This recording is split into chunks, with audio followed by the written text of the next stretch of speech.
Hola, hoy vamos a tener con nosotros a Jesús Callejo. Jesús es una persona a la que yo conocí hace muchos años y que todas sus investigaciones, sus estudios, sus libros son de grandísimo interés y estoy segura de que vais a disfrutar muchísimo con su exposición, con esta charla que vamos a tener, ¿no? Jesús se ha dedicado a la investigación, divulgación y publicación de libros relacionados con los enigmas históricos, arqueológicos, mitológicos, antropológicos y de cualquier tipo de posibilidad, ¿no?, que se pueda pensar. Para él es muy representativo el significado simbólico de las leyendas, de las tradiciones. Para este fin, pues ha viajado por innumerables sitios, tanto de España como del extranjero. Siempre, por supuesto, esos lugares que tienen algo de mágico, misterioso, e incluso sagrado. Es uno de los creadores del Museo de la España Mágica, que está ubicado en Toledo y que recomiendo. Colaborador de revistas especializadas y ha participado en diversos programas de televisión como Cuarto Milenio y estoy segura de que le habréis visto en él. También tiene un programa radiofónico que es La Escóbula de la Brújula. Libros que ha escrito, múltiples, pero os puedo decir, pues he visto cosas que no creeríais. Breve historia de la brujería. Tiene una trilogía de elementales, de seres mágicos de la naturaleza, gnomos, duendes, hadas. Por lo que, como veis, es una persona que todo lo que pueda aportarnos va a ser de muchísimo interés. Así que doy paso a Jesús Callejo.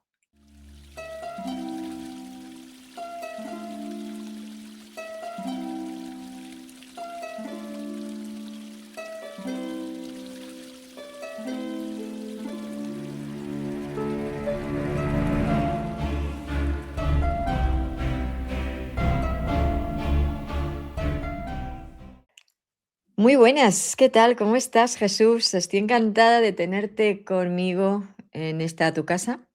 Llevaba mucho tiempo, y creo que sabes, ¿no? Llevaba ya tiempo, desde el año pasado, buscando el momento para poder, bueno, pues tenerte aquí para que nos aportes todo lo que tú sabes y que además, bueno, pues está en todos tus libros, que si nos ponemos a nombrarlos, pues no tendríamos fin. Y sobre todo porque creo que desde mi punto de vista eres uno de los grandes estudiosos serios y que has ido in situ a los lugares, que has buceado, que has tratado todos los temas con una seriedad y un respeto impresionante. Y como digo, yo te respeto mucho desde que te conocí el primer día y por eso, bueno, pues como te digo, quería tenerte aquí para compartir con todos nuestros amigos, bueno, pues un poquito, ¿no? Estar eligiendo un poquito de todo eso que tú conoces y que espero que, y segura estoy, que le va a gustar a todos estas curiosidades y estos lugares mágicos y sagrados, que es de lo que vamos a hablar. Así es que te doy la bienvenida. Muchas gracias, Sol. Pues un placer, placer.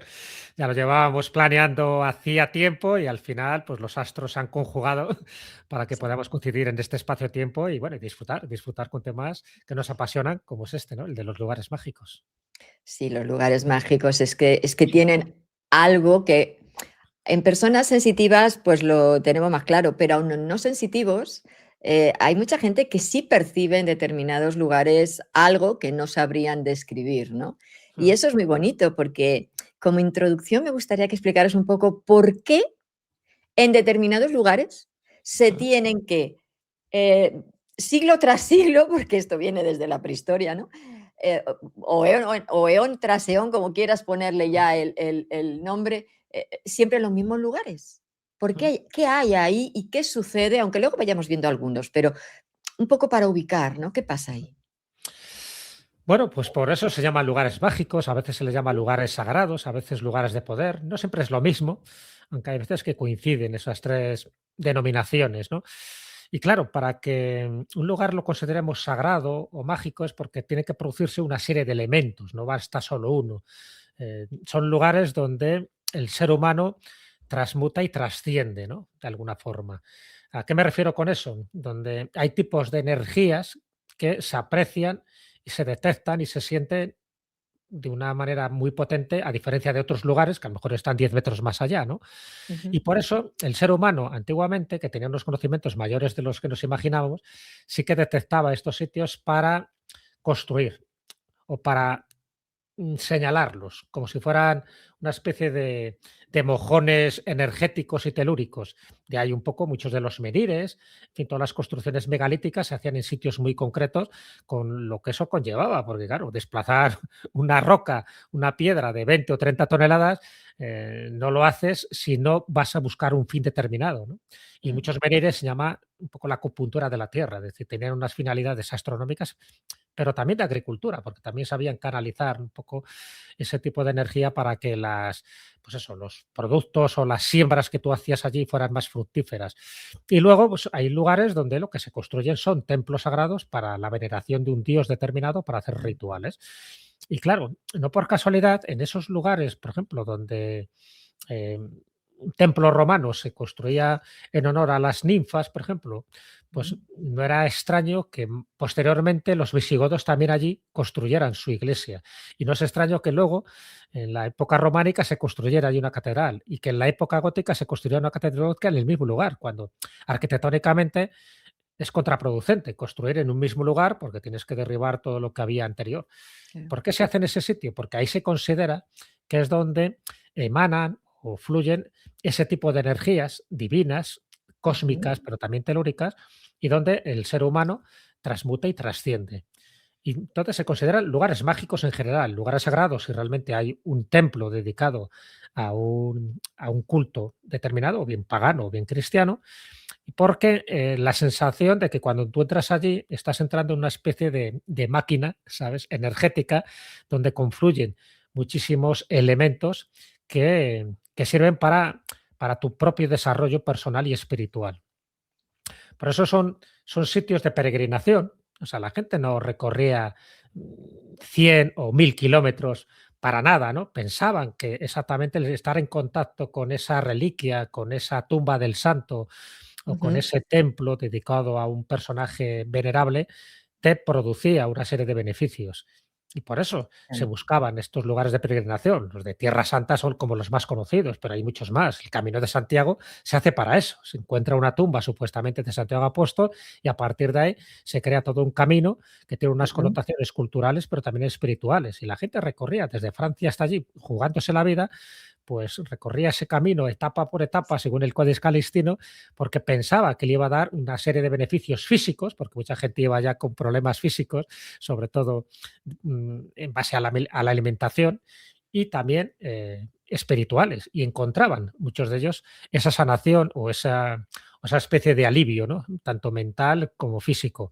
Bueno, pues esos son los lugares mágicos, son los lugares sagrados, donde el ser humano hace un esfuerzo, a veces sobrehumano, precisamente porque considera que en ese lugar está más cerca de la divinidad. Y por eso se crean templos para que quede constancia de que ese templo es la casa de Dios, entendiendo a Dios desde todas las culturas y de todas las civilizaciones. Claro. Pues desde ahí es de donde yo he elegido unos lugares, no los típicos de siempre, sino unos lugares un poquito más seleccionados, e inclusive, bueno, algunos aquí en España, obviamente, ¿no? Claro. Para poder explicar mejor tanto el lugar como también todo lo que implica, ¿no? Porque, bueno, vamos a ir desarrollando un poquito el tema, ¿no? Y yo quería empezar por un sitio que para mí ha sido mágico desde el principio de mi camino, que es Mm, la iglesia de la Vera Cruz en Segovia.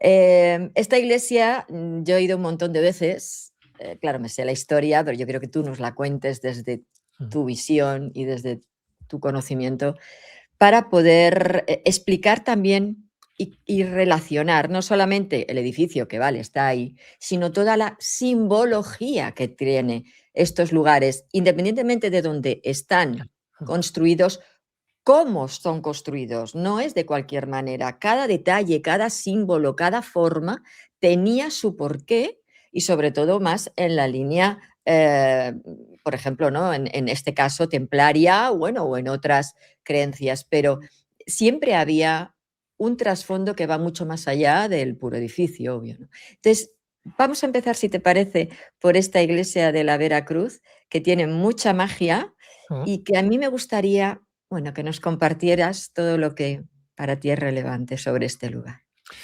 Bueno, pues ahí tienes un lugar sagrado y además mágico porque tiene todos los elementos o todos los ingredientes. Tiene sus leyendas, tiene Sí, la propia construcción arquitectónica, ¿no? Que ya de por sí es muy llamativa, porque evidentemente sabes que es dodecagonal, es decir, tiene sí. 12 lados. Eso ya no es casual, porque todo lo que tenga que ver con una construcción de 12 lados, que es mucho más compleja, ya nos está implicando directamente un tipo de simbolismo que hace alusión a los 12 apóstoles, a los 12 signos zodiacales, a las 12 Mm, tribus de Israel, en fin, puedes buscar todo lo que quieras, pero si se hace 12 es por una finalidad claramente simbólica.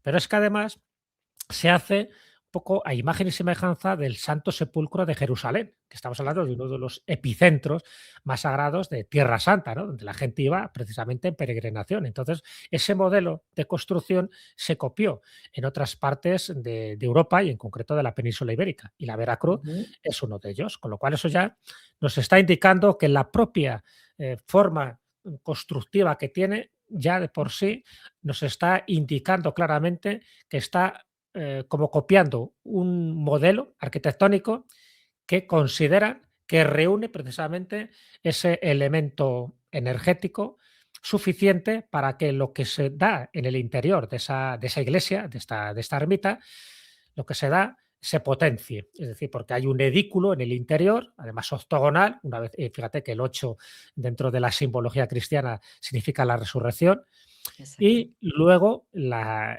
orden que está implicada en esta construcción. Se les ha atribuido a los templarios de forma errónea, desde mi punto de vista, porque no tiene que ver con los templarios, pero sí tiene que ver con la orden rival de los templarios, que la orden de Malta. De Entonces, Malta. eso, claro, sí, sí, la orden, en fin, la del Santo Sepulcro de Jerusalén, que luego ya se convierte en la orden de los hospitalarios, que es la orden de los caballeros de Malta, que es la cruz blanca, que es la que aparece alrededor de, y en el interior también, de esta ermita de la Veracruz. Y también que se llame la Veracruz ya nos está indicando para qué se construyó en su momento, que era ni Ujú, más ni menos que para custodiar una de las reliquias más importantes del mundo cristiano, que es uno de los supuestos trozos de la cruz de Cristo, que es la Veracruz, ¿de acuerdo? Entonces, desde el momento que se consagra, y estamos hablando de 1208, además consagrada por esto, por el Santo Sepulcro, aquí los templarios no pintan nada, ya esa iglesia y en el lugar donde está, porque tú has estado varias veces, no está en el casco histórico de Segovia, está mm, en la afuera. parte exterior, evidentemente, ¿no? O sea, con lo cual te llama la atención porque dices, lo lógico es construirla en el interior, ¿no? Dentro de las murallas donde estabas protegida. No, no, se construye allí porque allí es donde se daban ese tipo de claves, tanto cósmicas como telúricas, para que se potenciara lo que se buscaba, que era esa transmutación y esa transformación del ser humano en algo superior, ¿no? No deja de ser también un Ujú, proceso alquímico, en fin, esa simbología está mm, clara, ¿no?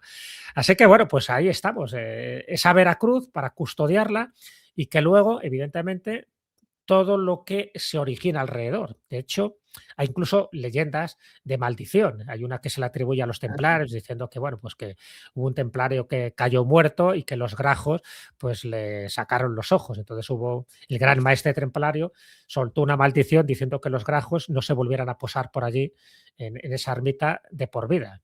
Una maldición que es errónea porque cuando vas allí ves a los cuervos y a los grajos posados en el tejado. Por lo tanto, pero todo tiene que ver con una pequeña piedra a la entrada que pone CT, una C y una T. Entonces siempre hay alguien que lo ha interpretado, dice, aquí pone caballero templario. Bueno, pues la CT a saber lo que significa, ¿no? Pero bueno, sí, te cuento esto un poco para que veas cómo alrededor de un lugar que ya de por sí tiene unas cualidades acústicas, por ejemplo, ese edículo que te comentaba tiene unas cualidades acústicas donde ves que resuena, ¿no? Y que vibra todo, pero luego le intentan añadir otro tipo de elementos. Y pues cosas que me han contado, por ejemplo, que todavía se sigue viendo algún tipo de fantasma templario, por lo menos vestido con una vestimenta talar, como si fuera de alguna orden monástica medieval, que hace la ronda, ¿sabes? Como velando armas en determinados días del año por esta ermita de la Veracruz. Bueno, ya te digo, son cosas que añaden un poco elementos que a mí me parece que son sustanciales, pero mm, que tiene mucho que ver con el lugar donde se ha construido, con la forma la forma arquitectónica, como te comentaba, tanto los 12 lados como el octógono que está en el interior, y por supuesto lo que se custodiaba, que es una reliquia ni más ni menos de la Veracruz.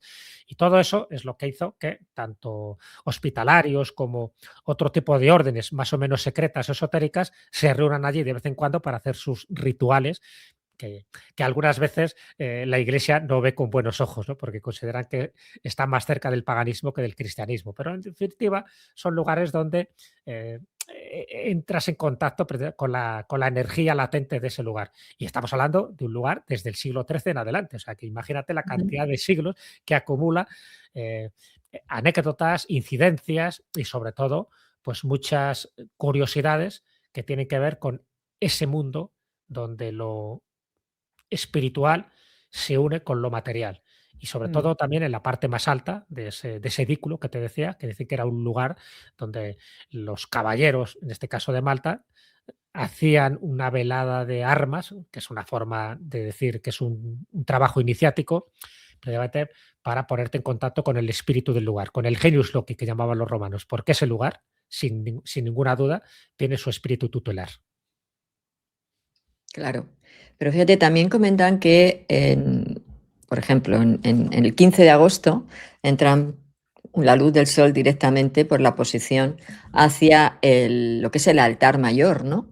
Yo no sé si eso tú lo has podido comprobar o no, que en esa fecha específicamente, que es la fecha de la Asunción de la Virgen, porque yo ahí no he ido en esa fecha, por eso te No, pregunto, yo tampoco estaba, yo tampoco estaba. También lo he oído, confluyen me imagino que esas sí, luces. porque yo conozco otros templos románicos como este, donde en fechas muy concretas, que puede ser en solsticios o en equinoccios, a veces tiene que ver por esto con un 15 de agosto, ¿no? Que es la Asunción de la Virgen, Mm. que entra un rayo de sol por un ventanuco determinado e incide Sí. sobre un relieve, sobre un capitel.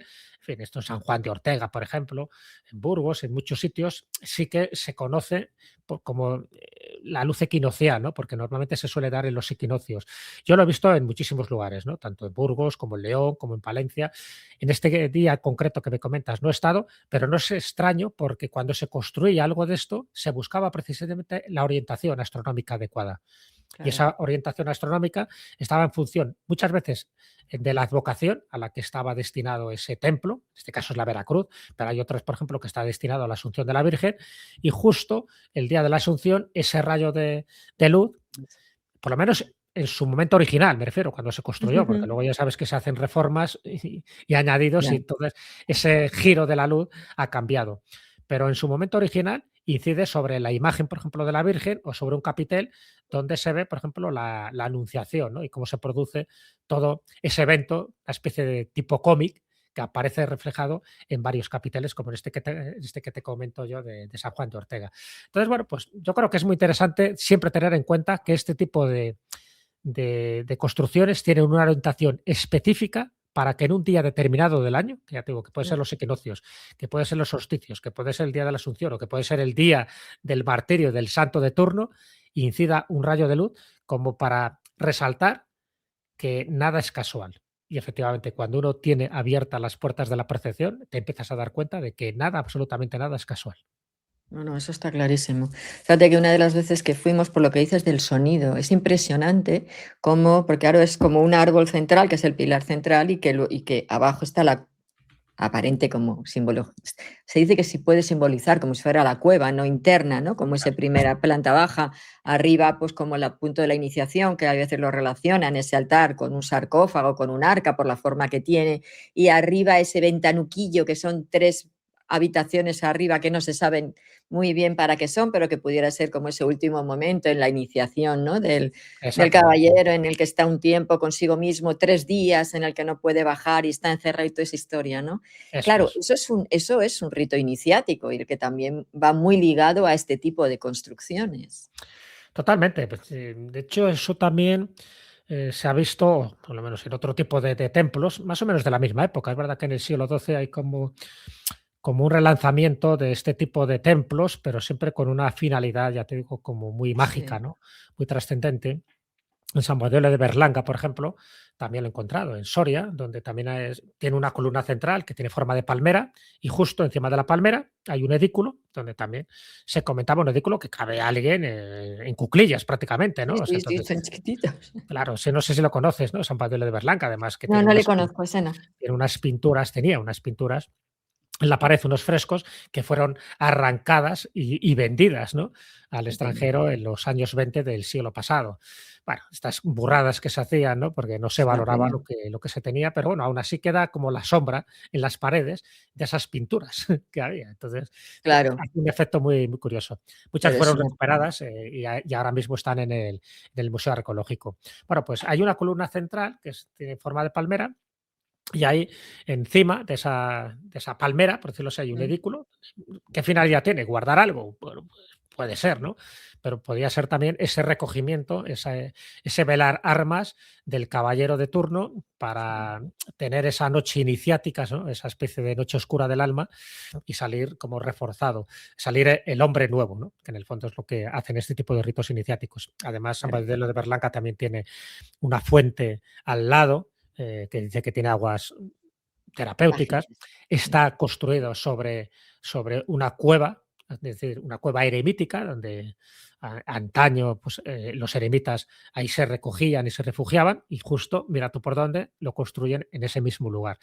Es decir, que lo que se busca, yo creo que es muy importante, que prácticamente para mí es una constante en todos los lugares mágicos, de estas mm. características me refiero, de la época, Sí, sí, de sí. esta época románica, es tanto el sonido, es decir, la acústica, que lo hemos perdido, Brutal. ese conocimiento, como la luz. Es decir, son dos cosas que hay que tener en cuenta, aparte de lo que comentamos, aparte de las leyendas, aparte de si es octogonal o si Mm, es pentagonal, aparte de todo esto, hay que fijarnos, la música y la luz tenían una importancia capital en los ritos y en las ceremonias religiosas que se hacían. Esos cantos, bien a capela o bien con algún instrumento musical, y sobre todo la luz que incidía, la luz solar de la hora solar, no sí, con la sí. diferencia de 2 horas que tenemos ahora, todo eso combinado, evidentemente, claro, que transmutabas ahí, tu espíritu se elevaba, te hacía que tu alma se elevara al cielo y que se produjera lo que se producía, que en el fondo, que es lo que se buscaba, que era la unión mística con la divinidad. Claro, no, y de eso te digo que doy fe con el tema del sonido, porque me he ido luego al cuartito, pero hicimos, éramos 2 grupos Mm, en el piso, era en el equinoccio, justamente. mm, En el piso de arriba estaba un grupo que no tengo ni idea y estaban todos en rueda haciendo mantra. anda. Ujú. Equinoccio de primavera, equinoccio de Sí. primavera. Y nosotros abajo, y yo pensé, porque vibraba aquello que no te cuento, y dije: "Me parece que vamos a hacer aquí un juego entre los 2 grupos". Y nosotros abajo, en lo que sería esa cueva, ¿no? Esa parte de abaja, que es el pie de la columna en realidad, Sí, exacto. am, en rueda hicimos también canto de mantras. La unión de los 2 pisos, vibraba toda la iglesia. Claro, O sea, es los que verdad. participamos en ello, claro, yo ya estoy más acostumbrada, pero los que venían conmigo decían: "¿Pero qué es esto, no? ¿Qué vibración?". Y los que entraban, y el chico que estaba en la entrada, ¿no? La persona que nos daba las entradas, lo mismo, ¿no? Es que se nota la vibración, era como algo que te mueve el cuerpo, es impresionante. Es impresionante. Sí, sí, yo lo he sentido también, porque hemos hecho ahí también mantras y Claro, también cantos, y se produce, es verdad. O sea, hay algo ahí que tienes esa sensación de que ese edículo, ¿no? Que es una especie de núcleo, de corazón, el que sería el corazón. corazón un poco de la ermita de la Veracruz, pues está claro, ¿no? Que ahí se confluyen muchas energías. De hecho, no sé si hicisteis también la prueba, cuando estás en el interior, si te pones en una esquina y el otro se pone en otra esquina, si tú Así. susurras en la esquina, pero de espaldas, ¿no? O sea, tú Sí, sí, sí, dices: sí, "Oye, sí. quedamos hoy a las 3 para comer". Ese susurro lo está oyendo la otra Lo está persona que oyendo el está. otro que está en la otra Dices: punta. "¿Cómo puede haber esta especie de comunicación sonora?", ¿no? Pues evidentemente que la hay, porque está construido, pues eso, con el arte masónico, ¿no? Ya sabes que el masón era Sí, el albañil de entonces y sabía muy bien cómo construir y cómo orientar, ¿no? Todo ese tipo de elementos para que tanto la vibración como el sonido, como incluso la luz, también llegara, ¿no?, con mayor amplitud a todos los lugares. Entonces, claro, para mí es una joyita, mira que es una cosa pequeñita, ¿no?, que se recorre en nada, En pero nada. cuando conoces este tipo de elementos es cuando dices: esto es fundamental". Por eso digo que no es extraño, ¿no?, que en el siglo XVI al final pasara a manos de estos caballeros, ¿no?, de la orden de San Juan, de la orden hospitalaria, porque ellos se dieron cuenta de que dice: "Esto es una joya". Aquí los templarios no estuvieron, pero oye, nos Bueno, lo quedamos. Por entonces ya los templarios habían desaparecido, porque parece que cuando ellos acceden es en 1500 y pico, ¿no? Pero justo a partir de ese momento, ese elemento también sacralizado de la orden hospitalaria, que también tiene mucho misterio, ¿no?, si empezamos a hablar sí, de sus orígenes, también se palpa y que la cruz, esta cruz pateo, o la cruz de las 8 beatitudes de color blanco, esté repartida por los alrededores de la ermita, también es muy significativo. Hay gente que lo desconoce, pero también tiene una lo sé, lo importancia sé. capital. Pues ya sabes que estas cruces tienen unas ondas de forma muy determinadas que también están transmitiendo un mensaje, a veces subliminal, pero un mensaje también muy potente. No, y además que cada puntita, que es eso, las 8 beatitudes, por lo que cada uno representa, ¿no? Que hay que saber lo que Claro. cada uno representa y llevar esa cruz o estar cerca de esa frecuencia para ellos era importante. La verdad es que a mí me da mucha pena que se haya perdido todo esto en el camino, porque yo creo que hemos involucionado en muchas cosas. Bueno, hemos perdido. En otras no, pero en No, en este otras no, tipo de está claro. conocimiento profundo, sí. No, pero ¿sabes por qué? ¿Sabes por qué? Porque antes el ser humano estaba más en contacto con la naturaleza, por razones obvias, está claro. No había estas urbes tan Eh, gigantescas, no había rascacielos, no había coches. Entonces tenías mucho más contacto con la naturaleza, vivías más en entornos rurales. Y vivir en entornos rurales te fijabas mucho más en el cielo, en los cambios atmosféricos.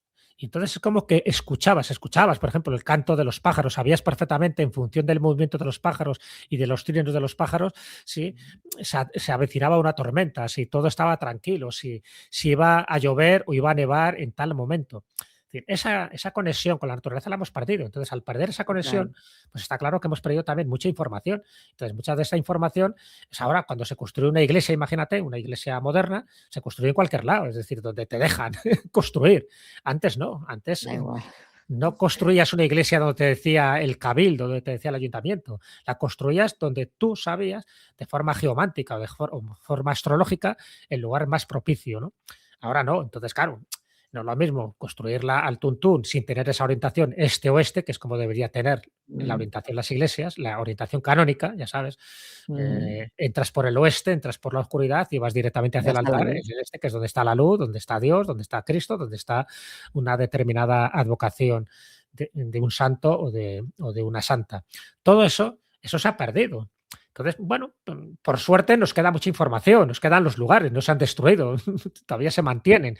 Y eso es lo que nos hace posible reconstruir, ¿no?, muchísimas de estas cosas y por qué nuestros antepasados no eran tan estúpidos, porque muchas se pensaba, nuestros antepasados, cuanto más atrás te vas, más tontos eran. Todo lo contrario, eran Todo lo mucho más contrario. listos porque tenían esta información. Es verdad, no tenían títulos de ingenieros ni títulos de arquitecto, pero sabían muy bien lo que hacer y cómo hacerlo en cada momento. Y lo más importante, lo que hacían les alimentaba. Cuando me refiero a les alimentaba, me refiero a nivel espiritual. Es decir, construían. Espiritual. ¿Por qué construís una catedral, por ejemplo, en Toledo o en Sevilla o en León, en pleno siglo XII, cuando la gente se está muriendo de hambre, cuando está llenos de epidemias por todos los sitios? Sin embargo, Sí. haces un derroche de dinero de una forma tremenda, porque lo que estás construyendo no es algo solo para la gente que está viviendo en ese momento, estás construyendo algo para la posteridad, estás construyendo un templo de Dios, estás construyendo un templo talismánico porque consideras que esa catedral, esa basílica, te va a Mm. proteger.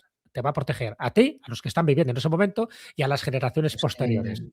Y esa perspectiva la hemos perdido. Ahora la gente no hace nada pensando en nuestros nietos o en dentro de 150 años. Lo hacemos todo de forma inmediata, para nosotros. Y si no es para nosotros, se acabó. Como que no pensamos en el futuro. Y sin embargo, nuestros antepasados pensaban, por supuesto, que nosotros también nos íbamos a beneficiar de esas iglesias y de esas catedrales. Y por claro, eso tardaban tantos y tantos siglos y por eso se dejaban tanto dinero, ¿no?, y tantos maravedíes.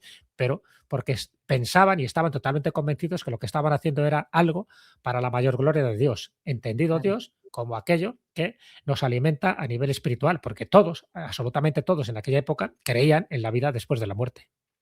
Claro, claro, no estamos hablando de religión, estamos No, hablando de creencia espiritual, que es que no es lo espiritual, mismo. estamos hablando de Que la luego la espiritualidad. religión lo haya fastidiado todo, también es cierto, o parte, pero desde luego ahí hablaba de algo más. Claro. No, no, es espiritualidad. Otra cosa es que, por eso, porque la espiritualidad da igual. O sea, un budista, un judío, un Sí, musulmán, un cristiano construyen templos. Todos sí, construyen todos, templos. O sea, da todos. igual. Unos construyen templos para Buda, otros para Cada uno para lo Yahvé, suyo. pero da igual. Son templos y los templos son las casas de Dios. Y la casa de Dios, cada uno lo entendía como aquella comunión que tienes que tener con la divinidad, porque incluso cuanto más atrás te vas en el tiempo, que si quitamos las religiones monoteístas, la mayoría de las religiones eran politeístas, o sea, veían dioses por todos los lados. No Exacto, pensaban que solo había un solo Dios. Es decir, la divinidad estaba repartida por todos los lados. Ese panteísmo es la religión o la espiritualidad original, el panteísmo.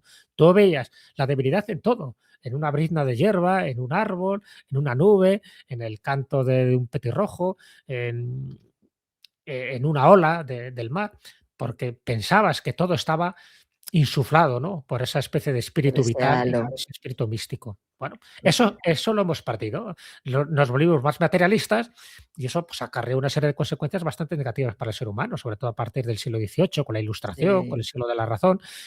Nos hicimos menos espirituales y más materialistas. Y ya sabes que lo ideal para mí, y me imagino que para ti, es el equilibrio, está claro. Ahí está la exacto. ciencia, pero ahí está la espiritualidad. Y no tiene por qué rivalizar una ni otra. Es como nuestros dos hemisferios cerebrales. Unos tiene potenciado más la parte derecha, otros la parte izquierda, pero lo importante es llegar al equilibrio. En el equilibrio está la virtud, lo decía Aristóteles y lo decían los grandes místicos. Exacto, así es, ¿no? Y entonces, siguiendo el caminito hacia otro lugar mágico y mistérico, que luego ya lo vamos a unir en un plano completo, está la iglesia de Caravaca. Otro lugar que para mí ha sido muy, muy relevante, la iglesia de Caravaca, que está en Caravaca, en Murcia, y que sí Exactamente. dicen que tiene otro trocito de esa cruz, es el Lingum Crucis, ¿no? Otro trocito de la cruz supuestamente de Cristo, ¿no? Cuando lo crucificaron. Pero es otro lugar también que tiene mucha historia, ¿no? Claro, a ver, como todos los lugares que ya de por sí tienen ese nombre, ¿no? De la Veracruz, ya te está indicando de que se construye para venerar una reliquia que consideran que es fundamental. Y fíjate que Lignum Cruces ha habido y se han multiplicado y se han falsificado hasta la saciedad. Pero bueno, es lo que tiene también cuando hay un beneficio crematístico, y en este caso lo había, claro. El que una determinada iglesia o ermita tuviera un trocito o una espina, ¿no? de la corona de Cristo, eso generaba beneficios. Entonces, si generaba beneficios para esa comunidad y para esa iglesia o para esa orden monástica, pues de ahí a falsificarlo había un paso. ¿Vale? O sea, Exacto. entonces es falsificaron muchísimas y eso lo sabe la propia iglesia.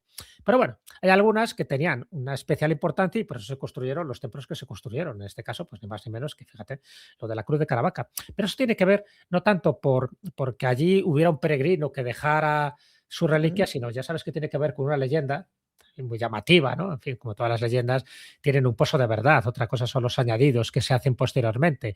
Pero es una leyenda muy curiosa porque estamos hablando de un territorio, Caravaca de la Cruz, en aquella época era influencia musulmana, ¿no? Ahí había un pequeño reyezuelo, Abu Zaid se llamaba. Entonces, cuando conquista todo este territorio, pues tiene curiosidad por saber cómo es un rito católico, ¿no? Entra en esta iglesia, que no era tan ampulosa como es actualmente, entra allí Mm. y se encuentra con el sacerdote que tal Pérez Chirino, este nombre es posterior, ¿no? Pero bueno, se encuentra con un sacerdote y no se le ocurre otra cosa a Buceid que decir, oye, venga, ¿por qué no me haces aquí una misa para mí? Como una especie de diversión, ¿no? Como si fuera una especie de espectáculo de feria. Y el sacerdote, que no le queda otra porque sabe que su vida juega Está en peligro, peligro.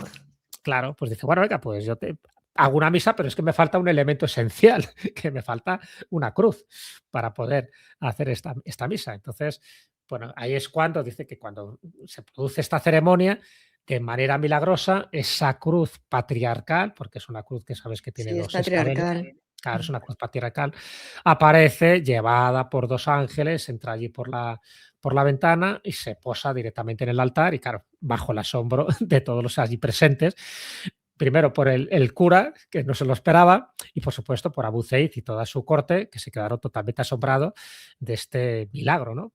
Que en el fondo hablan de unos ángeles que la llevan, pero es una teletransportación, porque dice que desaparece, ¿no? De la cruz en Jerusalén y aparece simultáneamente, ¿no? Por arte de Birli Birloque Caravaca. en Caravaca de la Cruz. Y ahí es donde, y justo un 3 de mayo, que sabes que el 3 de mayo, pues para que veas un poco cómo todo se ajusta en cronología, el 3 de mayo es el Día de las Cruces, no puede ser otro día, ¿no? Que el Día de la Cruz, de la Santa Cruz. Justo ese día es el que aparece. Y a partir de ahí es cuando esa cruz se considera que es un acto milagroso, que es una señal divina, y es cuando ya lo que era una antigua ermita ya se la convierte pues, en todo lo que es la basílica actual, hasta incluso se dice que el propio Abu Zeid se convierte al cristianismo, él y su familia, como Sí, diciendo, bueno, esta religión a mí me convence más, estos hacen más milagros que la musulmana.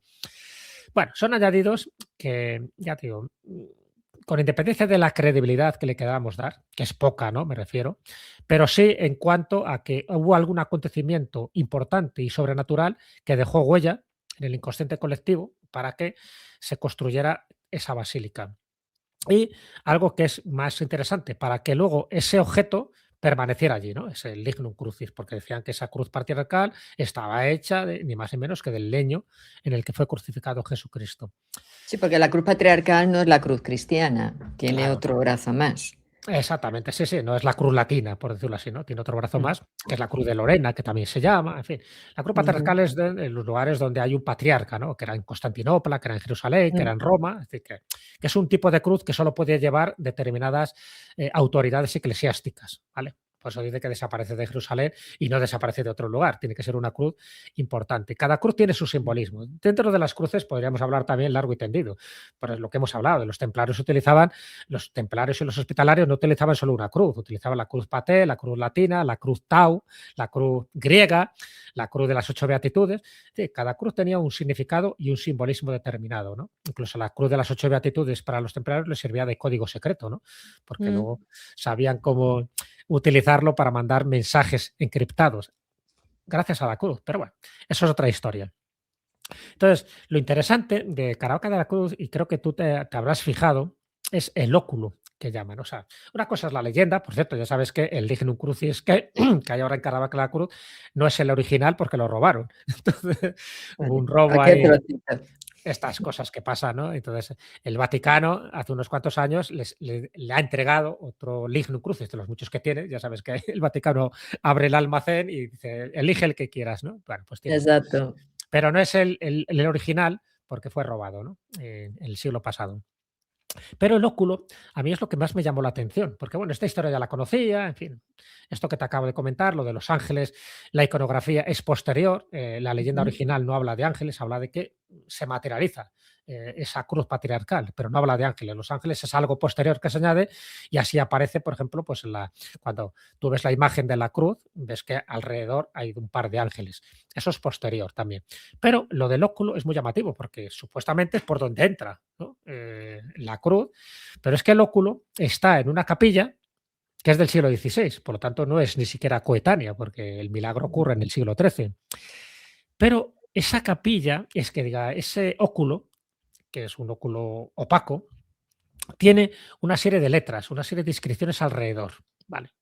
Que además lo venden también en las joyerías de cerca de allí, lo venden como una medalla que yo me la compré porque no deja de ser también una especie de talismán, eso me llamó mucho la atención. Sí. Es lo que llama la ventana de la aparición. Ya te llama la atención como la ventana de la aparición. ¿De qué ventana? Si está cerrada, si está, está opaca, ¿no? Está Y luego opaca. está en una capilla del siglo XVI, no es Y no está coetánea, en el altar. no está en el altar. Bueno, pero es la ventana de la aparición. Pero lo interesante es que ahí hay, ya te digo, una serie de letras que no se puede descifrar. Hay como un código secreto, igual que te decía con la cruz de las 8 beatitudes que lo utilizaban los templarios Ujú. para transmitir sus mensajes. El que lo hizo eso en el siglo XVI, además en una época donde la criptografía estaba en boga, el que lo Sí. hizo puso un mensaje que solo podía ser descifrado para aquel que tuviera las claves. Y un mensaje supuestamente que tendría que ver con este lugar sagrado, Mm. que es Caravaca de la Cruz. Bueno, pues en el libro que tú conoces, el de He visto cosas que no creerías, Exacto. le doy un toque a esto porque digo, me parece muy interesante. Entonces, investigando, me di cuenta de que ahí lo tienes, He visto Este cosas es que no el libro. creerías, el legado de la España mágica. Pues esto, mucha gente pasa desapercibido. Bueno, tienes que mirar a un sitio determinado y si no lo conoces, pues no le das más importancia. Consideras que es una decoración, más o menos. Pero claro, esas letras, esas 30 y tantas letras que tiene, Sí. están dando un mensaje. Y entonces ha habido intentos desde el siglo XVI en descifrarlo, porque claro, tú no haces algo de esto para nada. Es decir, bueno, si lo haces es porque intentas transmitir algo, ¿no? Pero Obvio. no para el vulgo, porque incluso aunque lo hubieran puesto en castellano, en latín, la mayoría de la gente en aquella época no sabía leer. No, no, no, lo han puesto para gente que sabía leer, pero aun sabiendo leer y aun sabiendo latín o aun sabiendo griego, no lo descifras. Entonces, bueno, sí que ha habido un investigador hace poco que se llama Pablo Alonso Bermejo, que según él lo ha descifrado, con una clave muy cabalística y tal, ¿no? Y el mensaje es muy llamativo. Yo lo pongo en el libro, que te lo cuento ahora, pero es un mensaje apocalíptico también. Con lo cual, el que lo hizo sabe que esa iglesia, esa basílica de la Veracruz, además del milagro que tiene atesorado, además de la reliquia, Ujú, además de los hechos prodigiosos y milagrosos de sanación que se han producido a lo largo de ujú, estos siglos, hay un mensaje apocalíptico. Y eso ujú. mucha gente lo desconoce. ¿Qué es lo que dice desencriptado según Alonso Bermejo? Lo que dice es: ¿quién fue, quién es y quién ha de venir? San Miguel, el juicio. Y adorarán a los cuatro vivientes, a Jesús, la Madre y al Espíritu Santo, en unión con Dios. Si este mensaje es realmente lo que pone allí, claro, ya está hablando de San Miguel, que ya sabes que es un poco en fin, el lugarteniente de las huestes celestiales, te habla del juicio, evidentemente hace referencia al juicio final, y Sí. está haciendo como una especie de aviso o de oráculo para aquellos que sepan leer, aquellos que sepan interpretarlo. Bueno, pues ahí queda, ¿no? Ahí un poco queda, que todavía le podemos dar muchas vueltas, pero ¿por qué alguien hace esto en este lugar tan específico con el permiso adecuado? Porque está claro que tuvo que tener el permiso del Papa y del obispo de turno. Bueno, pues es otro detalle más que añade esta amplitud, esta magnificencia, pero también este misterio a una basílica que es visita obligada. Ya sabes que yo tengo una teoría, que también la manifiesto en este libro, de que nuestra península ibérica tiene como 7 chakras energéticos asociados y vinculados a lugares mágicos. Bueno, pues para mí este sería uno. Otro, evidentemente, sería Santiago de Compostela, otro sería Montserrat, otro sería Guadalupe. 7. Bueno, pues este que está situado ahí en la parte, en el levante español, en Murcia, para mí sería otro de esos lugares donde si tú sabes unirlos específicamente a nivel geográfico, verás que tiene una conexión con el resto también de los chakras o estos generadores psicobioenergéticos Ujú. que ayudan para que el ser humano transmute y trascienda.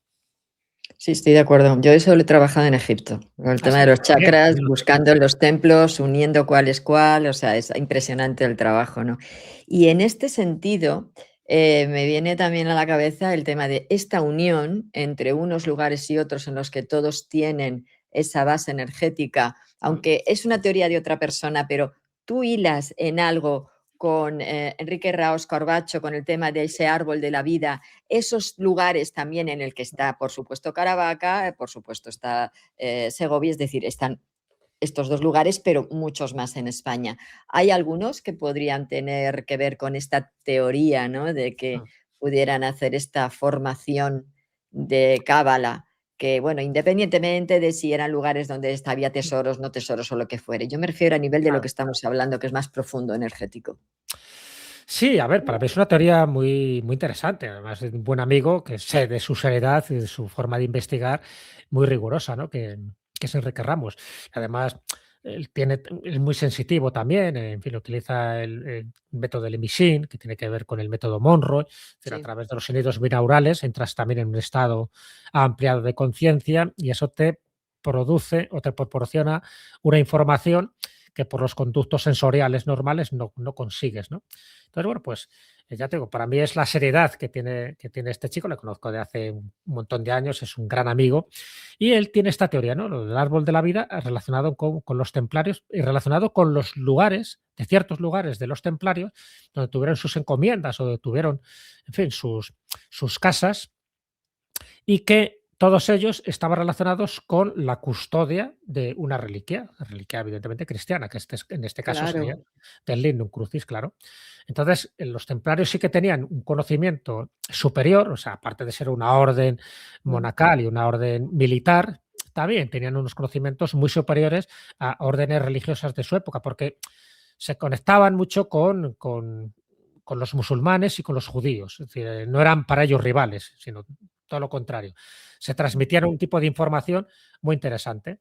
Y entonces, bueno, pues uno de esos lugares, en fin, él lo coloca, lo cuento ahí en una entrevista que le hice en su momento, él coloca una serie de lugares con una influencia claramente templaria en esta especie de cruz templaria, y en cada sitio, evidentemente, custodiando un tesoro, que podía ser evidentemente una reliquia de estas características, y que todo obedecía a un plan establecido, ¿no? Como una especie de geoestrategia espiritual ya organizada desde el siglo XII. Él hablaba de Zamora, de Segovia, de Valencia, de Miravet, en Tarragona, y por supuesto de Caravaca de la Cruz, ¿vale?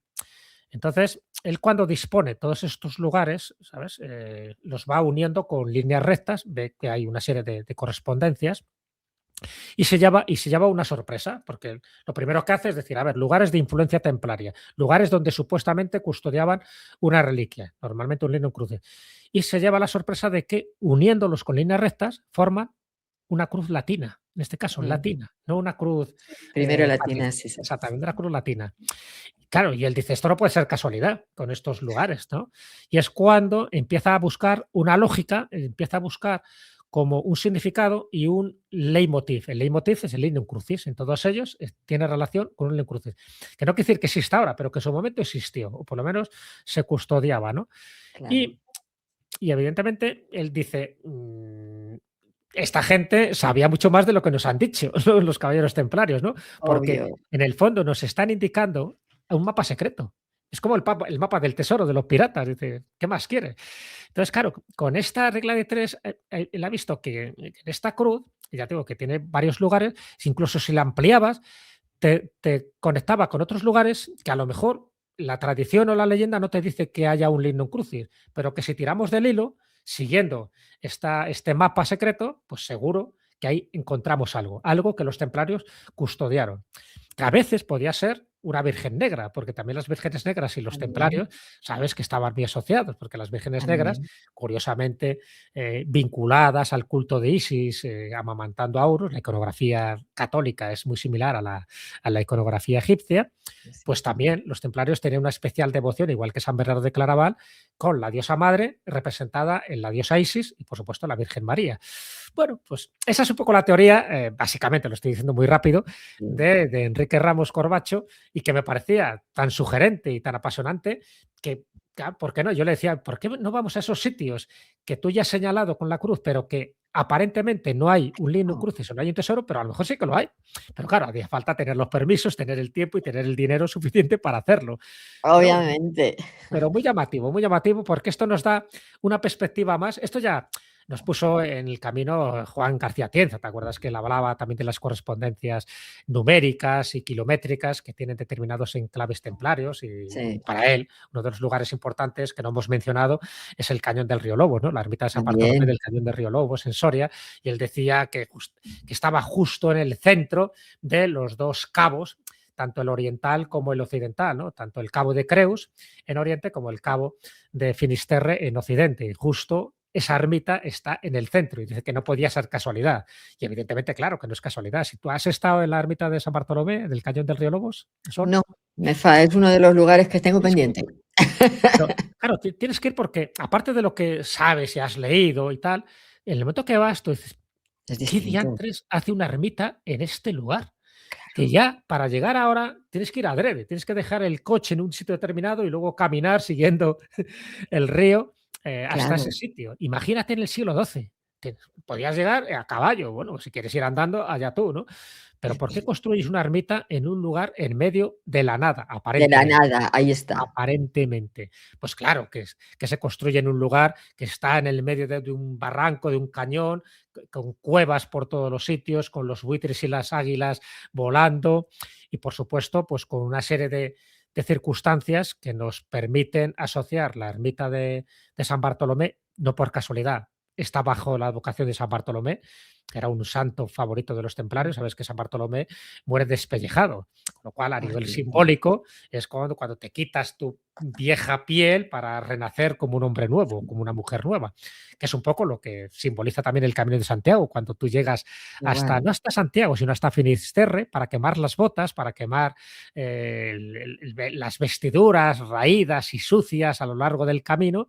Lo que haces es que simbolizas el destruir o el quemar tu antiguo ser, ¿no? El que te ha permitido peregrinar y viajar hasta allá para renacer como un hombre nuevo, como alguien más sabio. ¿Por qué? Porque has llegado hasta el fin del mundo.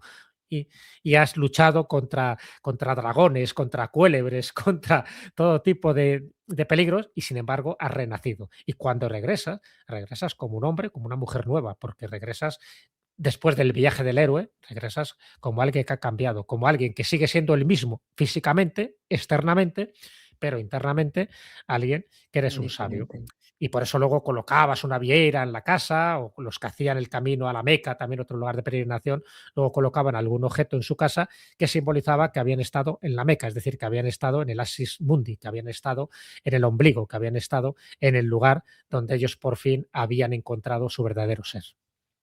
Es impresionante. Y a mí lo que más pena me da es que con toda la magia y lugares maravillosos que tenemos en España y que estemos siempre mirando fuera, es una cosa que me saca de quicio. Bueno, a ver, esto es como todo. Muchas veces para que tú Es que estos aprecies lo que lugares no tienes, se conocen así a es que voz para que populi. aprecies lo que tienes dentro, a veces tienes que salir fuera.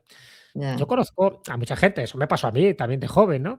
Yo he viajado mucho o he intentado viajar muchísimo por el resto del mundo, pero luego cuando he ido a estos lugares de España, digo, madre mía, digo, me he tenido que recorrer 2000 kilómetros para ver algo que aquí, fíjate. a 100 kilómetros de mi casa, también lo tengo. Pero es cierto, a ver, que ya sabes que las comparaciones son odiosas, ¿no?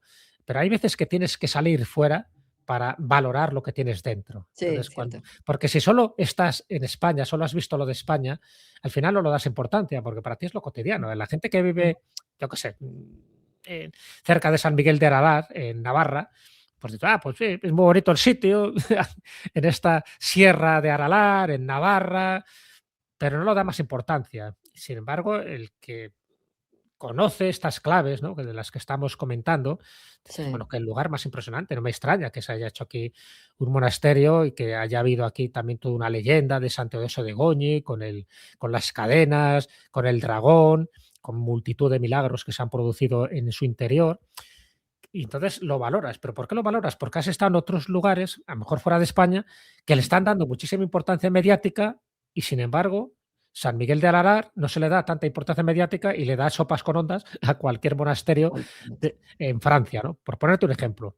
Sí, Bueno, pues sí. a lo mejor eso, necesitamos salir para valorar lo que tenemos, para potenciarlo. Entonces, todo es importante, pero es lo mismo, lo que te decía, da igual que vayas a Francia, que vayas a Portugal o que vayas a España. Si no vas con esa perspectiva Ujú, del asombro, ¿no? Que para mí es ujú. fundamental. Si no vas con Sí, las antenas de la percepción desplegadas, si no vas con esas ganas de aprender, pero tanto aprender con H y sin H, ¿no? Es decir, que sí. todo ese conocimiento lo incorpores en ti, pues entonces te da igual. O sea, vas, haces la foto, te largas y no te has enterado de la misa a la media, nunca mejor dicho. Entonces, yo No, es creo que es cierto. bueno conocer este tipo de claves y saber que si esos lugares están ahí desde hace 1500 años o desde hace 500 años y que todo el mundo ha ido allí es por algo, no porque sean tontos y sean supersticiosos, sino sencillamente porque consideran que esos lugares te aportan un beneficio. A veces un beneficio físico, porque muchos de estos sitios, como tú bien sabes, te han quitado, quitan enfermedades, muchas de ellas psicosomáticas. ¿Cuántas Mm. veces el agua de Lourdes o el agua de Fátima ha quitado muchas enfermedades? Cuando digo que te ha eliminado enfermedades, no me refiero las psicológicas, ¿no? Sino testadas por un comité médico, que no, Ujú. no demasiadas, pero Sí, suficientes sí, como para pensar que la sanación no ha sido por procedimientos lógicos. Y eso a mí me llama claro. mucho la atención. Eso.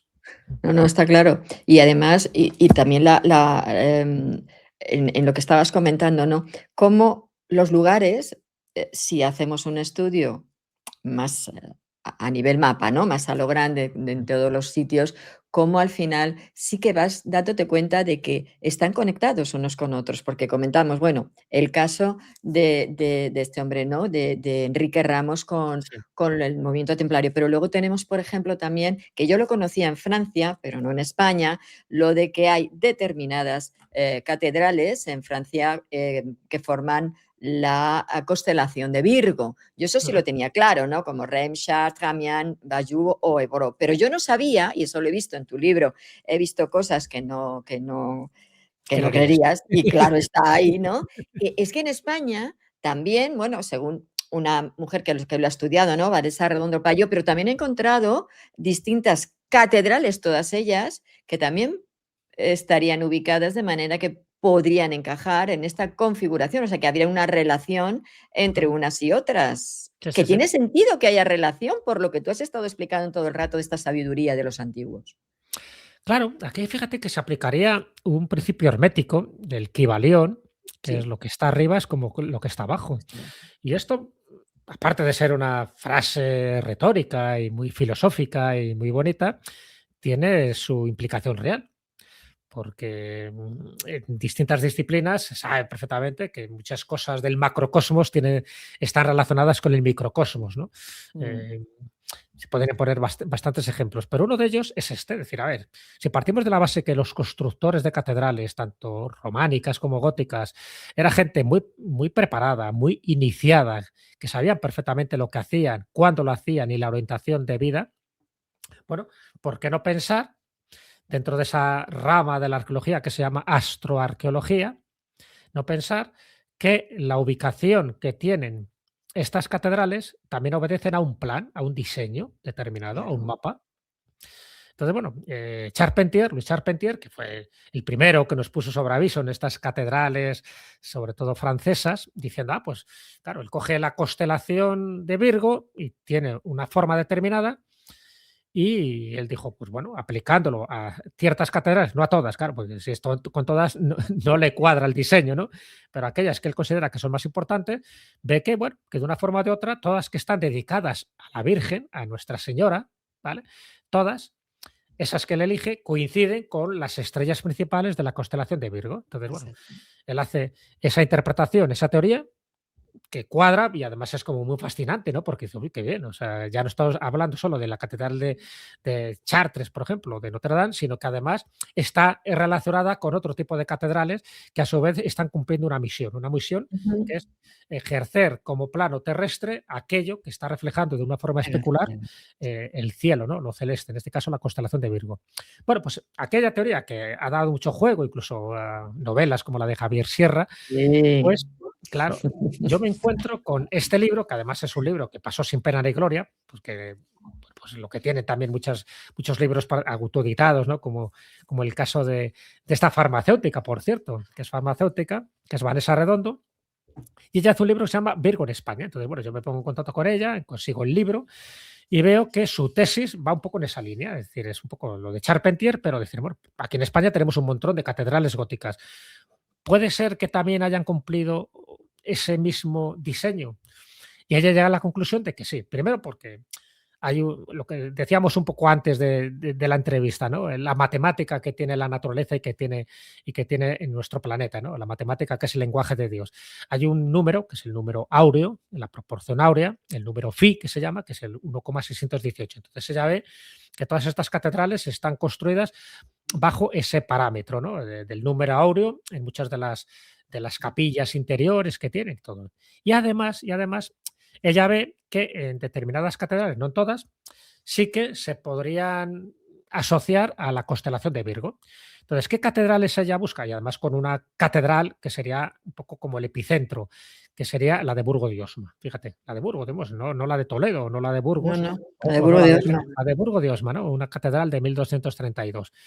Está, por supuesto, consagrada a Santa María, ¿ves? Además, todas son catedrales, siempre por influencia de los cistercienses, influencia templaria y tal, que a Mm, partir de ahí se empiezan a construir catedrales dedicadas a la Madre, a la mm, Virgen, que eso ya es muy llamativo, ¿no? Porque anteriormente la Virgen como que pasaba a un segundo plano, se dedicaba más templos a Jesucristo, a Dios o a algún santo determinado. Bueno, y entonces ella hace esta redistribución con 11 catedrales, ¿no? La de Burgo de Osma, la de Ávila, Badajoz, Burgos, Cuenca, León, bueno, una serie de ellas. Entonces, bueno, a ella le llama la atención porque hay una que quedaría fuera porque no encajaría aquí, que es la de Tarragona, ¿no? Entonces, quedaría fuera de estas estrellas de la constelación, de las estrellas de Virgo, y que fue construida también en esa misma época, porque estamos hablando de iglesias que están construidas entre el siglo XII y siglo XIII, también un poco como pasa con las catedrales francesas. Entonces, bueno, pues ella empieza a especular, porque sabes que la estrella principal de la constelación de Virgo es Espica, Chica. ¿vale? Que tiene además mucho simbolismo.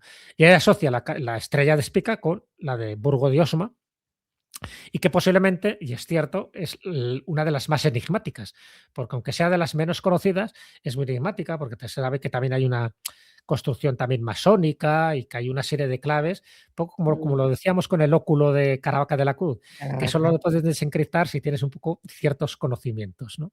Bueno, pues ella llega un poco a esas conclusiones, a mí me llamó mucho la atención, yo la entrevisté en su momento y ella incluso juega con las distancias, ¿no? De que veía que, si no recuerdo mal, de que había como 533 kilómetros Sí. de unas a otras, en fin, que había una singularidad también numérica y matemática que no podía ser casual. Entonces, bueno, pues ahí está, es una teoría que, verdad, que pasó un poco sin pena ni gloria, que yo la he recogido en mi libro y, en fin, y espero que eso sirva un poco pues para que se sigan estudios posteriores en esa misma Mm, dirección, porque yo creo que ella sí que atinó a la hora de pensar que efectivamente nuestras catedrales también cumplen otra claro, función, no solo la meramente espiritual, sino el diseñar un mapa donde todas ellas están reflejando la Tierra lo que el cielo también nos estaría indicando. ¿Y por qué Virgo? Porque están dedicadas a Nuestra Señora. Ojo, que hay otros templos en otros lugares del mundo que mm. la disposición que tiene es la de la Osa Mayor. Osa Mayor, sí. Claro, que hay otros templos que en otros lugares la disposición que tiene a lo mejor es la de la constelación de Orión. Acuérdate, por ejemplo, las tres Mm, famosas pirámides de Egipto que estarían eh, sí. señaladas y redireccionadas con una dirección muy concreta al cinturón de Orión, ¿no? Esas tres. Ujú, ujú. La teoría de Robert Bauer y Graham Hancock y tantos y tantos. Así que bueno, yo creo que es muy interesante para mí, muy interesante Sí, tener siempre en cuenta también esto, ¿no? El sonido, la luz, la orientación y por supuesto que también veamos la correspondencia con algún tipo de estrella, con alguna constelación, porque ellos vivían siempre también mirando el cielo. No hacia había el tanta contaminación lumínica como hay ahora y sabían perfectamente, por ejemplo, el caso de Sirio, por ejemplo, que es una de las estrellas más brillantes del hemisferio norte, sabes que los egipcios la relacionaban con Sotis y con Isis. con Y por lo Isis. tanto, cada vez que salía por el horizonte la estrella Sirio, sabían que es cuando se producían las subidas, las crecidas del río Nilo. Entonces, no era casual y por lo tanto se hacían una serie de oficios y de cultos a la diosa Isis precisamente para que esas inundaciones, que eran por una parte muy fértiles para la tierra, Mm, pero que no se pasaran, que no se pues desmadrara para nada. que, claro, para que no hubiera inundaciones. Bueno, pues todo eso era siempre mirando al cielo y cada estrella estaba asociada a un determinado dios o diosa. No por casualidad, nuestros planetas, fíjate, ¿cómo se llaman nuestros planetas del sistema solar? Marte, Mercurio, Júpiter, Saturno, todos Con los tienen que ver, dioses. claro, con dioses de la mitología grecorromana. Nada es casual. Cuando tenemos esa perspectiva es cuando parece que todo empieza a tener un orden y una coherencia. Y magia. Y Y magia, hombre, claro, magia. la magia de saber mirar. La magia. Y ya para cerrar y poner el brochecito, algo que yo no había oído en la vida Sí. y que lo he leído en tu libro, he visto cosas que no creerías y realmente parece mentira. Eso del SITE 154.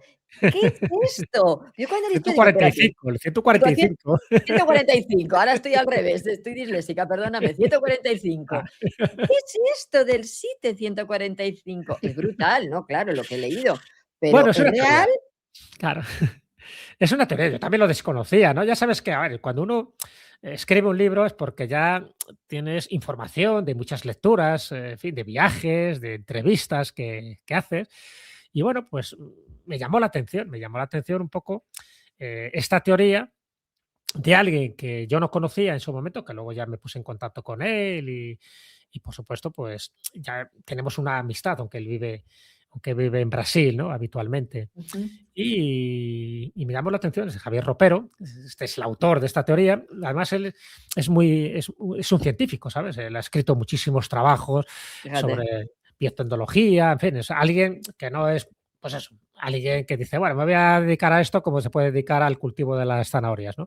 No, no, él conoce muy bien también los sistemas informáticos, los software, entonces, bueno, pues aplicando todo este tipo de información y a nivel planetario, pues él llegó a una conclusión y era que los principales centros religiosos del mundo, Mm. estamos hablando de España, pero los del mundo, yo qué Mm. sé, desde las pirámides hasta Angkor Wat en Camboya, ¿no?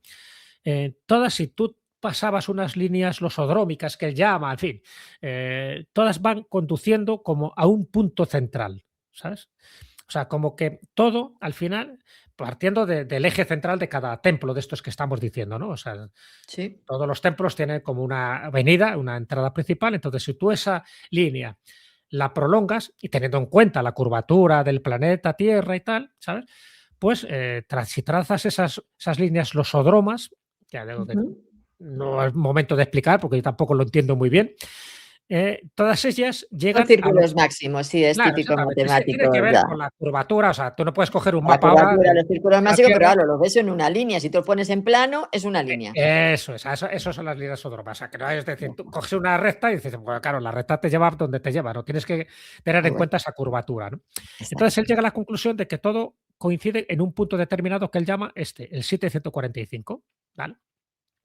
Y entonces dice, bueno, ¿y es el sitio 145 qué es? Es que encima ni siquiera es un lugar así específico y concreto, Mm. ¿sabes? O sea, que está en el mar, en un lugar donde, según él, en épocas pretéritas, y claro, cuando él dice épocas pretéritas se refiere a hace más de 12.000 años, es decir, antes de la inundación, antes de que hubiera un cataclismo geológico que Claro, claro, cambió un claro. poco la configuración de nuestro planeta, pues allí coincidirían todas estas líneas.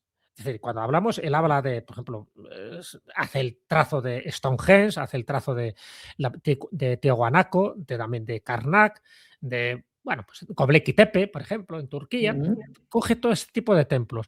Y claro, le llama la atención que todas esas coordenadas van a este sitio 145 con una precisión también muy llamativa. Milimétrica. No puede ser casual y además en este lugar determinado, ¿no? Entonces, bueno, pues eso es lo que él determina que ahí hubo en algún momento un templo fundamental, o por lo menos como una especie de escuela iniciática, donde, como un poco como en Madrid, el kilómetro cero, ¿sabes? Donde Sí. parte todo.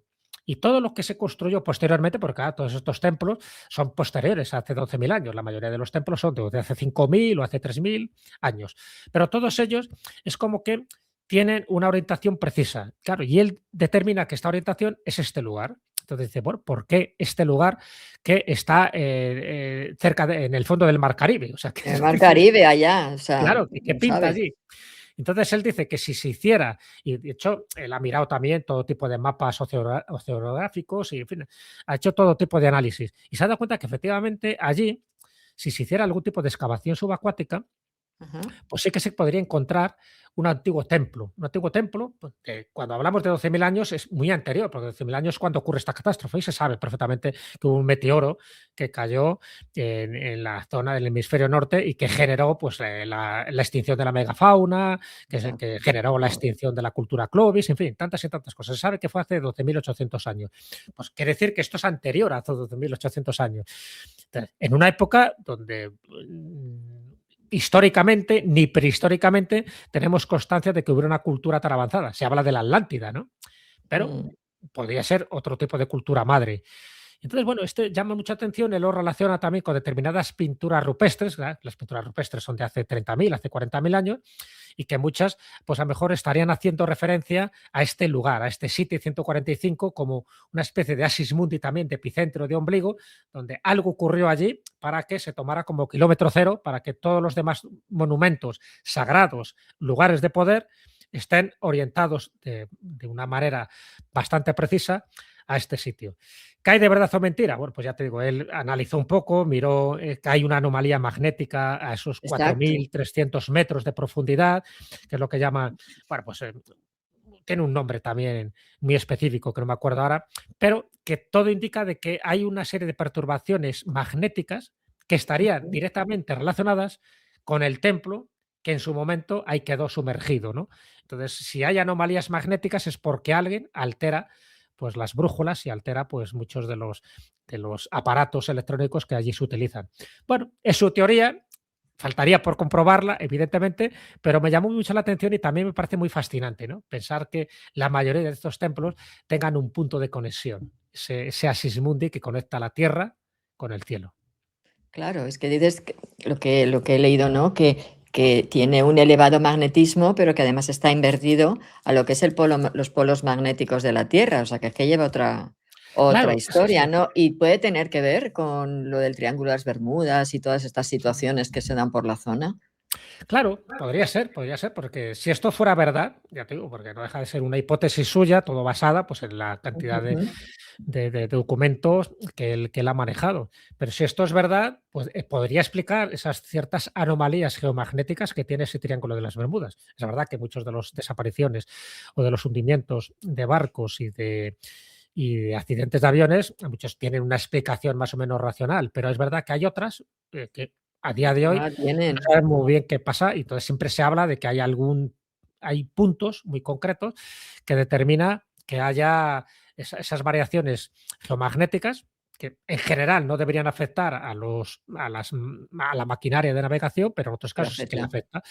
Y también un poco se habla de que ese mar de los Sargazos, que curioso, ¿no? Que haya ahí tanta, tanta vegetación en un lugar donde supuestamente antiguamente tuvo que haber algo y ese es el remanente, ¿no?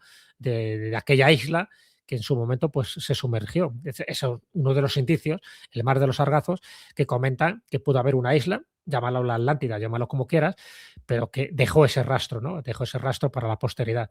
Bueno, son muchísimas cosas. Para mí muy llamativas, gracias al Mm. Google Earth, ahora también podemos ver, ¿no? Pues eso, como hay como triángulos y a veces polígonos donde pasan cosas raras, ¿no? Algunas Sí, yo las sé de los conocemos. 12 triángulos de la muerte Por que ejemplo, leí el hace famoso tiempo libro de ese Antonio libro, ¿no? Rivera, ¿te acuerdas? Hay un libro de Antonio Rivera que se llama así, Los 12 triángulos Sí, de la sí, sí, muerte. es el que leí, de donde saqué también, hice un vídeo con los 12 triángulos que no lo tenemos aquí en España, ¿no? En la zona de las Baleares. Exacto, ahí habría uno, que también lo llaman el triángulo del silencio, también. Otro de los triángulos O del diablo. de la muerte sería el del diablo, que estaría en Japón. En fin, que él habla de varios sitios donde pasan cosas y también, ¿no? Con una estructura geométrica, como si tuviéramos una especie de Exacto. malla, ¿sabes? En el planeta Tierra, donde los nodos es donde se producen este tipo de anomalías. Entonces, bueno, si tenemos esa perspectiva y sobre todo es como un reto para la ciencia, ¿no? Sí. A ver, científicos, aquí tenéis un reto, ¿por qué no lo estudiáis? No, es que eso forma parte de la paraciencia, forma parte de lo esotérico, de lo paranormal. Bueno, quítale las palabras esas. Venga, vamos a estudiarlo, vamos a ver lo que hay de Desde verdad luego. o mentira. Y las leyendas, estas que estamos contando, nos están poniendo un poco sobre el punto donde tendríamos que investigar. Las leyendas, está claro que muchas son exageradas, están tergiversadas, pero vamos a ese pozo de realidad, vamos a ese pozo de verdad Mm. que tiene muchas de leyendas. Y si nos están diciendo que hay ahí un supuesto tesoro o una anomalía geomagnética, ¿por qué no lo investigamos? Y ahora No lo tenemos tecnología investigamos. suficiente, como la tecnología LIDAR, ¿no? Estos Sí, pulsos de rayos láser que te indican claramente lo que hay debajo, por lo que hay ejemplo, debajo. de la masa forestal o de un río, ¿no? Muchos entierros, en fin, como el de Gengis Khan y el de Mm. tantos, se hicieron bajo el curso de un río que desviaron oportunamente en su momento para que, Sí. y luego volvieron otra vez que pasara el agua por allí para que nunca fuera detectada esa tumba con Fíjate, todo el pero es ajuar que que te tú puedes imaginar. fíjate cómo sabían hasta hacer esas cosas. Es que dices, bueno, espérate, investiga, por Dios, ¿por qué tenemos miedo? ¿Por qué Claro. tienen miedo a investigar? Porque se llama miedo, porque a lo mejor llegan a conclusiones que, ups, ¿y ahora qué hacemos con esto, no? Pues eso, crear un museo, porque con todo lo que se puede encontrar ahí, ya te es que ahora mismo tenemos tecnología, no es como antes, que la arqueología tenías que ir un No, poco, en fin, al tuntún y vamos a excavar, ¿no? No, es que ahora puedes excavar en sitios donde tú sabes que se ha removido esa tierra y a lo mejor se ha removido hace 1000 años, pero sabes que ahí se ha claro. removido. Pues venga, vamos a ello. Es verdad que hace falta tiempo, que hace falta dinero y que hace falta ganas de hacerlo, ¿no? Pero fíjate qué dinero más bien invertido, ¿no? Por parte de un ministerio de cultura o Por por parte de una institución cultural. Vamos a hacer esto porque la información la tenemos. Yo la tengo y la tiene mucha más gente. Venga, ¿dónde podríamos excavar? Pues yo te podría decir ahora mismo una serie de 12 lugares en España, no hace falta salir fuera, sí, sí, donde podríamos excavar según las leyendas que ahí podríamos encontrar algo. A lo mejor no encontramos nada, pero y lo bien que lo vamos a pasar. exactamente. Pues te agradezco, Jesús, todo lo que nos has dado de información. Es que eres una biblioteca andante, perdona que te lo diga. Por Dios, de verdad es increíble. Tiramos y tiramos del hilo y no terminamos nunca contigo. Te lo agradezco profundísimamente porque además lo explicas de una manera muy didáctica, que es lo que a mí me gusta, que sea fácil, que se entienda rápido, ¿no? Y eso es, hay que saber hacerlo. También es Bueno, cierto. los años que uno está dedicado a la divulgación. Pues te lo agradezco, como te digo, profundamente y bueno, te invito aquí a tu casa cuando quieras para hablar de otros muchos temas que se nos han quedado ahí en el aire, pero que me encantaría poder desarrollar en otro ratito que tengas libre con nosotros. Por supuesto, Así ya que sabes que cuando quieras y siempre que se vuelvan a alinear esos astros, que se volverán a alinear, yo encantado, porque ya has visto que son temas que nos apasionan y que en el fondo pues compartimos y los convivimos. Así que con ganas de vernos de nuevo físicamente y seguir disfrutando de esto que llamamos vida, que en el fondo no deja de ser un juego. exactamente. Pues lo dicho, muchísimas gracias. Te mando un abrazo grande y cuando tú quieras, esta es tu casa. Pues aquí estaremos, por supuesto. Muchísimas gracias, Sol. Te mando un abrazo muy fuerte a ti y a todos tus oyentes y a todos los que nos siguen. Claro que sí. Gracias.